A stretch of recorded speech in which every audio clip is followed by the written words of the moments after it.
Estás escuchando Vinimos, el podcast sobre vinos, espumantes y bebidas de Marisol de la Fuente.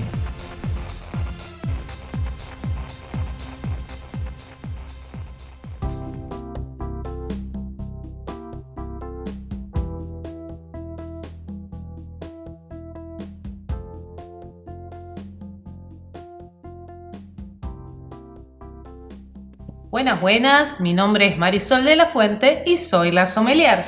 Y yo soy Ariel Torres, soy el preguntón aquí en este podcast sobre vinos de Marisol y hoy vamos a hablar de los defectos del vino. Exactamente, no es que no estás entendiendo esa botella de vino. Esa botella de vino o tiene un problema de fábrica, que ahora Sol nos va a contar que no es lo más frecuente, o puede ser un problema que se produjo desde que salió de la bodega y no se lo trató como debe ser, quizás estuvo expuesto a temperatura, quizás no estuvo estivado de la manera correcta, la temperatura correcta, por ahí fue expuesto a mucha luz, etcétera, incluso frío, a mucho frío, esto me lo explicó un enólogo hace años. La cuestión es que mi mejor consejo, después de muchos años de tomar vino y sin ser sommelier, es si algo te mete ruido en un vino y no te gusta, no lo tomes, porque o simplemente el vino no es para vos, por ahí es un vino no es para vos, o realmente tiene un defecto. Solo. Cada vez es menos frecuente encontrar defectos en el vino porque obviamente gracias a todo el desarrollo tecnológico, a los estudios de laboratorio, a todo lo que se hace en el proceso productivo, va siendo cada vez menos habitual. Sin embargo, es posible que los encuentres. Hay algunos que van a ser muy marcados y no te van a permitir tomar el vino. Y hay otros que en realidad por ahí simplemente con un poco de aireación del vino, de oxigenación, van a desaparecer, ¿sí? Cada uno de ellos va a tener, sobre todo, y lo hemos hablado acá, un indicador fuertísimo: los aromas. Uh-huh. En el caso de los vinos, los defectos se van a identificar, se van a poder entender simplemente oliendo el vino. Ok, no hace falta ni siquiera probarlo. Con olerlo ya a vos te dice, sí, es verdad, acá más de una vez vos me has dicho, olé esto y sí, y había un defectito ahí y no hacía falta ni siquiera tomarlo. Totalmente. ¿Por qué? Porque el defecto en el vino se siente en la nariz. Mira. Es muy poco probable que te vaya a hacer mal si te lo tomas igual, pero sí es muy probable que vaya a ser desagradable al momento de tratar de tomarlo. Que no es la idea de tomar vino, digamos. Exactamente. Hay muchos tipos de efectos. Vos decías, Ariel, algo que es muy importante. Algunos tienen que ver con temas productivos y otros tienen que ver con temas de cuidado del vino. Exacto. En esta segunda instancia, por eso nosotros algunas veces hemos hablado de cómo cuidar el vino o cómo guardarlo si es que lo vas a guardar, porque un mal guardado del vino le puede generar defectos que el vino no tenía, ¿sí? Uh-huh. Por exceso de calor, exceso de frío o condiciones que no son adecuadas para su conservación. Ahora, si pienso en cuáles son los defectos que podrían producirse en el proceso productivo, hay uno muy conocido que, a ver, ¿vos qué me dirías si te digo que puede oler a cartón mojado, a moho? ¿Qué me ha pasado? No podría decirte cómo se llama ese defecto, pero sí, pasa. Sí, hay un defecto que tiene esas características. Bueno, esas características son de lo que se llama el TCA o olor a corcho. ¿Y por qué se llama de esa manera, no? ¿Por qué estamos hablando del tricloroanisol? Tricloroanisol, muy bien. De esa manera, bueno, estamos hablando de un defecto que se llama defecto del corcho porque es algo que se produce en el corcho natural por haber estado en contacto a ciertos cloros, que son los que se utilizan muchas veces en cuidado de cultivos y demás, y tal vez llegaron a la corteza del árbol, del alcornoque con el que se hizo los corchos a primera vista y en un análisis no va a decirnos nada, pero al momento de utilizar el corcho en una botella de vino y al estar largo tiempo en contacto con el vino, esta sustancia se desarrolla, se hace más presente y obviamente si la sentimos en la copa va a ser muy marcada, y esta es una de las que no se va a ir con oxigenación, ¿sí? Exactamente. Es algo que quedó ya en el vino, que lo dañó. Dicen algunas estadísticas que vi hace algún tiempo que es cerca de un 4% de todo el vino que se comercializa con corcho natural puede tener TCA. Uh-huh. Lo que ocurre también, y esto me ha pasado a mí en la práctica, es yo sentí TCA, pero por ahí todas las otras personas no. ¿Y esto por qué? Bueno, porque hay sensibilidades distintas. Exacto.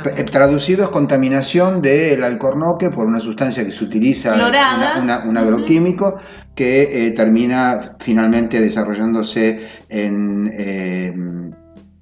durante el mantenimiento del vino, durante la producción o sea, mientras el vino está en la botella, pues antes de estar en la botella no tiene corcho. Y es muy característico, como dijo Marisol, huele a cartón mojado, es inevitable que vos digas esto no está bien, digamos. No tengas dudas porque efectivamente hay un problema así. Sí, ¿qué más? Igual acá quiero hacer una aclaración antes de seguir adelante con los defectos, ¿no? Uno cuando va a un restaurante, ahora por ahí obviamente no podemos, pero digo, si vas a un restaurante y te dan de probar el vino, lo que te dan a probar en general es que chequees temperatura, si el vino es lo que vos estabas esperando y que puedas detectar algún defecto, ¿sí? He visto que la gente devuelve vinos diciendo que están defectuosos, pero en realidad lo que pasa es que el estilo de vino que pidió no es acorde a lo que le gusta en realidad y considera que esos sabores que no le gustan son un defecto. Y no necesariamente es así. Por eso quiero repetir que los defectos son muy poco comunes y son también muy marcados. Vamos a hacer una suerte de resumen hasta acá porque por ahí nos ayuda. Es raro que te cruces con una botella que tiene defectos, una botella de vino que tiene defectos. Cuando tiene defectos vos vas a notar algo muy raro. Por ejemplo, el vino en general no huele a cartón mojado. Bueno, si huele a cartón mojado porque tiene un defecto. Exacto. Tampoco huele, por ejemplo, a acetona. Eso ni siquiera se va con la cocción. O sea, por ahí un vino con un defecto lo puedes usar reduciéndolo para cocinar, lo guardás en cubitos en la heladera, le pones un clavito de olor, un laurel, zafa. Si es un vino muy caro, no zafa. Pero bueno, digamos, si huele a acetona hay un problema. Sí. Si huele a cartón mojado hay un problema. ¿Qué más? ¿Qué otros olores del mundo real podés tenemos? encontrar lo que se llama acidez volátil o el avinagrado, el famoso picado. Este vino está picado. Correcto. ¿Sí? ¿A qué huele? Olfativamente es muy fácil de identificar porque huele a vinagre. Ya está, fin. O a un esmalte de uñas. Entonces, ¿qué le pasó a ese vino? Le pudo haber pasado 1000 cosas. Muchas veces estos tipos de defectos también tienen que ver con exposición a calor, Correcto. sobre todo, con mala estiva. Pero bueno, también está bueno aclarar que en vinos jóvenes también es más difícil tener este tipo de efecto. En general, este tipo de cosas aparecen en vinos de guarda. Por supuesto, ¿no? sí. Pero no importa, porque al mismo tiempo, independientemente de que vos tengas un vino muy caro, muy más accesible, de guarda, fresco, etcétera, lo que a mí me interesa transmitir es que sí existen defectos, sí es verdad, son raros. De hecho, en la carta que vos ahora tenés a la vista con descriptores aromáticos y tal, son unos poquitos al final, pero existen y yo confiaría en mi nariz.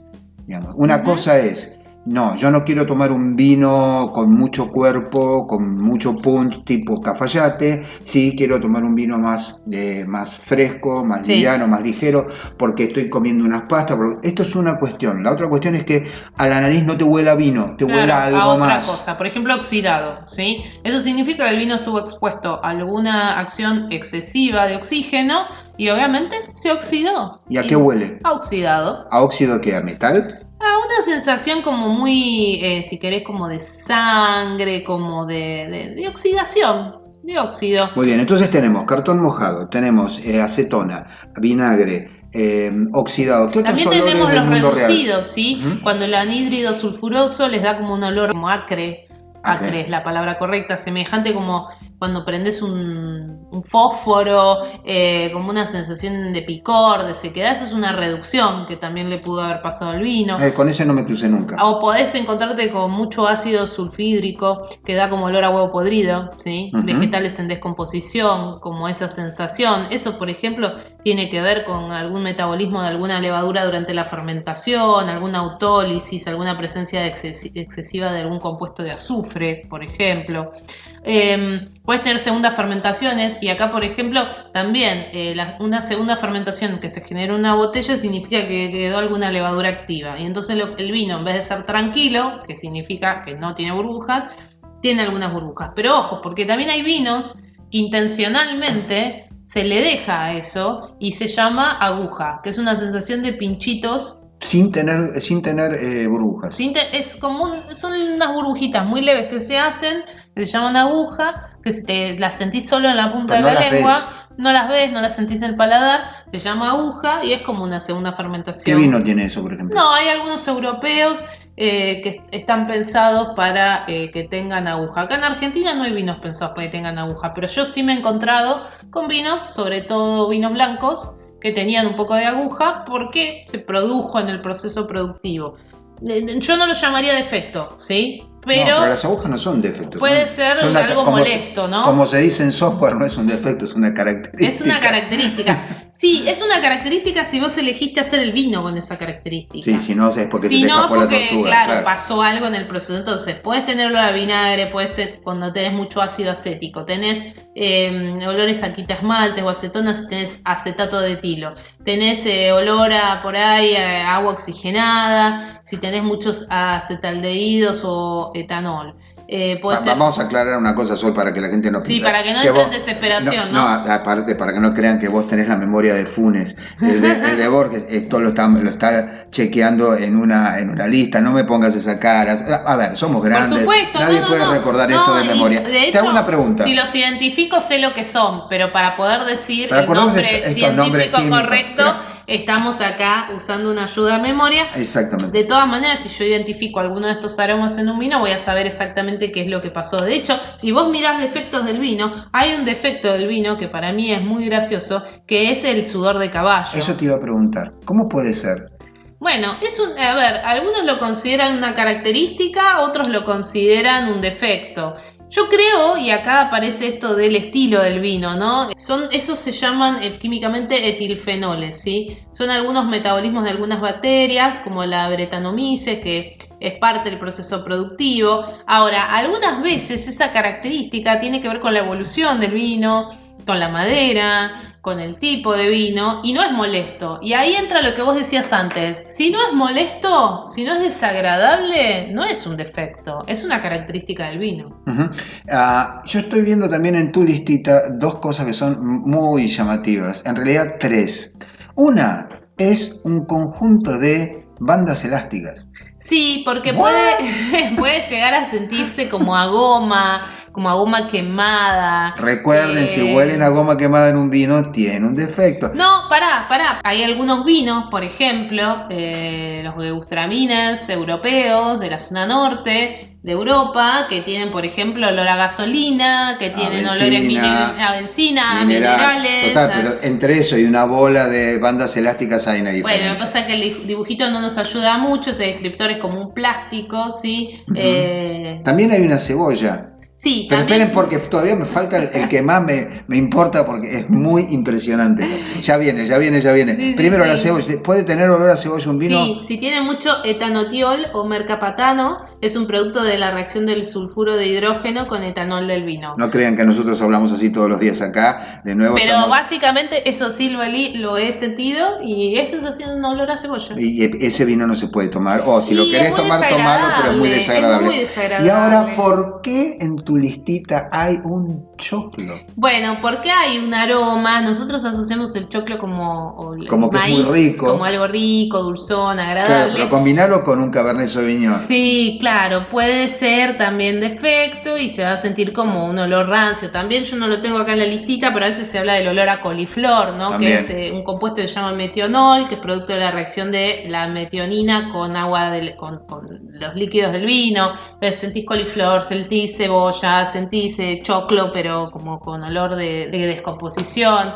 Bueno, nada, son defectos. Igual acá estamos hablando de cosas que son raras de encontrar. Cuanto más mucho, como nosotros, al final encontrás alguno. Por lo menos abrimos muchas botellas. Hemos encontrado TCA, sí, hemos encontrado que el TCA es el más común. Acetona hemos encontrado acetona en algún vino, nos ha pasado también. Vinos también avinagrados y también reducción, ajerezado o reducción. El ajerezado típicamente es un vino que estuvo expuesto a calor, puede ser el mejor vino del mundo, pero si estuvo expuesto a calor hubo una reducción.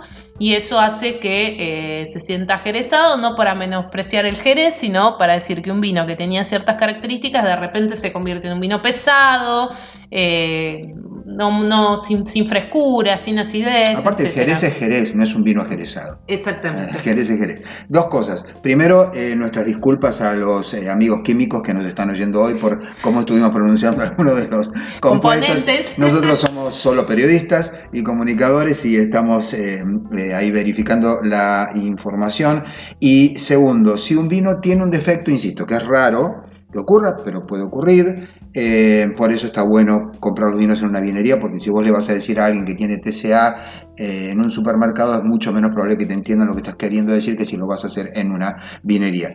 Pero lo que queremos decirte es, eso no se arregla enfriándolo, calentándolo, poniéndole una velita a San Cabernet. No se arregla. Hay algunos que se van a poder disminuir, como este que hablamos del sudor de caballo, o por ahí incluso un TCA muy suave, pero son pocos. La verdad es que en general el defecto muy marcado no se va a ir y va a ser de ese vino algo que no puedes tomar. Peor escenario, lo reducís bastante tiempo a un fuego lento con algunas especias, lo puedes usar para cocinar. Recordad que algunos defectos no se van con el calor, típicamente lo que huele a acetona va a seguir oliendo a acetona. No te hagas un guisito o una carne con eso porque no arruines la comida.